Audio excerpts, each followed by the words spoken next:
हाय बेचारी बहू। सरिता की शादी एक अच्छे परिवार में हुई है। उसका पति रोहन उसे बहुत प्यार करता है। घर में उसकी सास शांति और ननद मीनाक्षी भी है, जो सरिता के किसी काम में दखल अंदाजी नहीं करती। लेकिन फिर भी सरिता को ऐसा लगता है कि दुनिया की सबसे ज्यादा बेचारी बहू वही है और सबसे ज्यादा अत्याचार उसी पर हो रहा है। माँ जी, ये लीजिए आपकी चाय। अरे बहू, तूने इतनी ज्यादा चीनी क्यों डाल दी चाय में? हाय हाय माँ जी, मैंने तो उतनी ही मीठी बनाई है जितनी मीठी आपको पसंद है। माँ जी, आपको तो मेरे हाथ की चाय अच्छी ही नहीं लगती। जब देखो कुछ न कुछ कमी निकाल ही देती हो। अरे बहू, तू एक बात के पीछे ही पड़ जाती है। मैंने ऐसा कब कहा कि तू रोज चाय खराब बनाती है? सरिता अपने कमरे में चली जाती है और फोन उठाकर अपनी माँ से बात करती है। हेलो माँ, कैसी हो आप? क्या कर रही हो? मैं तो ठीक हूँ, पर तू बता, तेरा मूड कैसा है? तेरी आवाज से लग रहा है कि कुछ तो हुआ है तेरे ससुराल में। अरे क्या बताऊँ माँ, यहाँ तो हर समय मेरे साथ बहुत बुरा व्यवहार होता है। मैंने अपनी सास के लिए इतनी अच्छी चाय बनाई, लेकिन मेरी सास चाय पीते ही मुझे 4 बातें सुना दी। बेटी, तू इतनी छोटी छोटी बातों पर ध्यान ही क्यों देती हो? तुम्हारी सास ने कुछ बोल भी दिया तो क्या हो गया, वो बड़ी है ना तुझसे। माँ ने इतना समझाया, लेकिन इस बात का सरिता पर कोई असर नहीं हुआ। अपनी बेचारी बहू की छवि वो बदलना ही नहीं चाहती। अगली सुबह सब नाश्ते की टेबल पर बैठकर नाश्ता कर रहे थे, तभी सरिता ने अपने पति से कहा, सुनिए जी, मुझे ना आज बाजार से कुछ सामान लेकर आना है। आज आप ऑफिस से आने के बाद मुझे लेकर चलना ना। भाभी, मुझे भी कुछ किताबें खरीदनी है। आप दोनों जा ही रहे हो तो मेरी किताबें भी ले आना। लो, अभी तो बात ही की है बाजार जाने की, तो एक फरमाइश आ गई। माँ जी, आप भी बता दो कुछ, और हाँ, मोहल्ले वालों से भी बोल दो अगर वो कुछ मंगवाना चाहते हो तो। बेचारी मीनाक्षी अपना सा मुंह लेकर रह गई। ये सब देखकर रोहन से चुप नहीं रह गया और वो गुस्से में बोला, सरिता, क्या हो गया है तुम्हें? मीनाक्षी ने तो सिर्फ किताबों के लिए बोला है। तुम्हें मीनाक्षी से इस तरह से बात नहीं करनी चाहिए। माफी मांगो उससे अभी। क्या? मैं माफी मांगू? दिन भर आपके घर के काम करूं मैं, आपकी और आपके घर वालों की बातें सुनूं मैं, और अब माफी भी मैं मांगू? ऐसा कभी नहीं हो सकता। ये बोलकर सरिता वहां से चली जाती है। एक दिन उनकी पड़ोसन घर आती है। अरे सरिता, क्या कर रही है? और क्या करूंगी भाभी जी, बस घर का काम ही कर रही हूँ। आप बताओ कैसे आना हुआ? अरे मैं तो तुम्हारा हालचाल पूछने आई थी, लेकिन तुम तो बिजी लग रही हो। कोई बात नहीं, मैं बाद में आ जाऊंगी। और क्या करूं भाभी जी, जब से शादी होकर आई हूँ ना, बस काम ही कर रही हूँ। और इस घर में ना कोई मेरी कदर नहीं करता। पति है जो बस घर से ऑफिस, ऑफिस से घर। ननद को तो कॉलेज से फुर्सत नहीं। बची सास तो उनका सारा समय मेरी गलतियां निकालने में लग जाता है। अरे ये क्या कह रही हो सरिता? तुम्हारी सास तो पूरे मोहल्ले में तुम्हारी तारीफ करती फिरती है कि तुम बहुत अच्छी हो, पूरा घर तुम्ही ने संभाल रखा है। हाँ तो क्या हुआ, इसमें गलत क्या कहती है? सच्ची तो कहती है। मेरी मर्जी के बिना इस घर का पत्ता भी नहीं हिलता। शाम को जब रोहन घर आया तो उसने सबसे कहा, कल हम सबको मौसी जी के घर जाना है।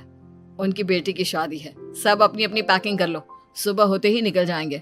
और सरिता, तुम कान खोलकर सुन लो, वहां जाकर किसी की बुराई भलाई शुरू मत कर देना, नहीं तो मुझसे बुरा कोई नहीं होगा। हाय हाय जी, आप तो ऐसे कह रहे हो जैसे मैं सुबह शाम सबकी बुराई करती फिरती हूँ। आज तक कोई कह नहीं सकता कि मैंने किसी की पीठ पीछे किसी के बारे में कोई बुरी बात बोली हो तो। अरे बस बहू, बात को और ज्यादा आगे मत बढ़ा। हमें सब पता है तू हमारे साथ क्या व्यवहार करती है। ये बात घर तक रखना, शादी में किसी को कुछ मत बोलना, नहीं तो सब कहेंगे कि शांति की बहू कितना बोलती है। हाँ हाँ, सब कुछ तो मैं ही बोलती हूँ ना।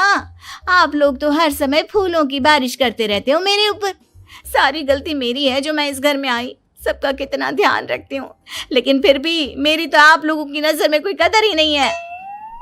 अगली सुबह सब लोग मौसी जी के घर पर चले जाते हैं। वहां पर शादी का माहौल होता है, सब जगह चहल पहल होती है, बहुत सारे मेहमान आए हैं। सरिता को वहां बहुत अच्छा लग रहा है। वो अपने मन में सोचती है, यहाँ कितना अच्छा लग रहा है, कितनी रौनक है। मैं यहाँ किसी से ज्यादा बात नहीं करूंगी। अगर मेरे मुंह से कुछ ऐसा वैसा निकल गया तो रोहन जी तो मुझसे गुस्सा हो जाएंगी। सरिता ये सब सोच ही रही थी कि वहां रोहन की कजिन साक्षी आ गई और सरिता से बोली, आप सरिता भाभी हो ना? जितना आपके बारे में सुना था आप तो उससे भी ज्यादा सुंदर हो। हाँ वो तो है, मेरी सुंदरता की तारीफ सब करते हैं। मेरे मायके में तो सब यही बोलते हैं कि रोहन जी की किस्मत बहुत अच्छी है जिन्हें मैं मिली। लेकिन आप कौन है? मैंने आपको पहचाना नहीं। मैं रोहन भैया की कजिन हूँ। आपकी शादी पर नहीं आ पाई थी ना, इसलिए आप मुझसे मिली नहीं कभी। शांति मौसी और मीनाक्षी आपकी बहुत तारीफ करते हैं। क्या कहा तुमने? मेरी तारीफ?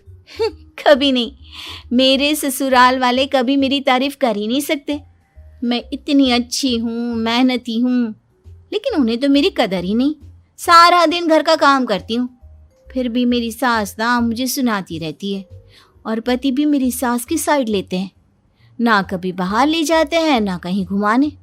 अगर घुमाने के लिए कभी बोल भी देना तो उनकी बहन बीच में आ जाती है। मैं कैसे रह रही हूँ उस घर में ये मैं ही जानती हूँ। सरिता की ये बातें सुनकर साक्षी को बड़ी हैरानी हुई। अब वो हर किसी के सामने अपनी बढ़ाई और ससुराल वालों की बुराई करने लगी। रोहन और शांति को सरिता पर बहुत गुस्सा आया, लेकिन वो चुप रहे। अगले दिन जब वो अपने घर पर आए, सरिता, तुमने क्यों सबके सामने मेरी इज्जत का तमाशा बनाया? तुमसे बोला था ना कि चुप रहना। अजी ऐसा भी क्या कह दिया मैंने जो इतना भड़क रहे हो? तुम जहां जाती हो अपना रोना शुरू कर देती हो, कभी किसी दूसरे की बात ही नहीं सुनती, बस अपनी कहती रहती हो। तुमने सबके सामने हमारा तमाशा बनाकर रख दिया है। हे भगवान, मुझे अपने पास बुला ले। जिस घर में मेरी कदर ही नहीं उस घर में मेरा क्या काम? अरे क्या करूंगी मैं यहाँ रहकर? जो भी आता है मुझे सुनाकर चला जाता है। मैं तो किसी से कुछ नहीं कहती। सीधी सादी बहू मिल गई है ना सबको, तो जो जी में आए वो करो।